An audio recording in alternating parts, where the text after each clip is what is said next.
כל הפריטים, כל הדברים שהגוף מזהה כגורם חיצוני, מוגדר כאלרגן. בגיל חצי שנה, התינוק נחשף לראשונה למאכלים כאלה אחרים.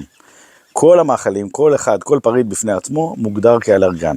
עכשיו, אלרגן לא מחייב שיעשה אלרגיה. יש פריטים שהם עושים יותר תגובה אלרגית מאחרים, כמו חלב, סויה, אגוזים, פירות טרופיים.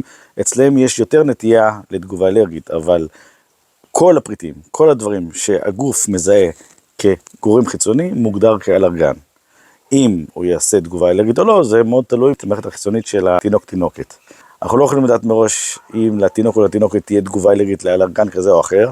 לפעמים יש נטייה משפחתית, זאת אומרת, אם להורים או לאחים יש אלרגיה לחלב פרה, אז יכול להיות שתהיה תגובה אלרגית לחלב פרה לאותו תינוק, אבל צריך לעשות את זה במשנה זהירות. זאת אומרת, לתת את החשיפה בשעות היום, כשיש לה לפנות ויש את האמצעים לעצור תגובה אלרגית, אבל זה לא בהכרח אומר שתהיה תגובה אלרגית. ודרך אגב, כמו שאמרתי קודם, כל פריט הוא אלרגן, זאת אומרת, גם דברים לא רק שנאכלים, דברים ששמים על האור, קרמים כאלה אחרים, שמפו, סבון כלשהו, יכולה להיות תגובה אלרגית גם לדברים חיצוניים, לא רק לדברים שנכנסים למערכת העיכול.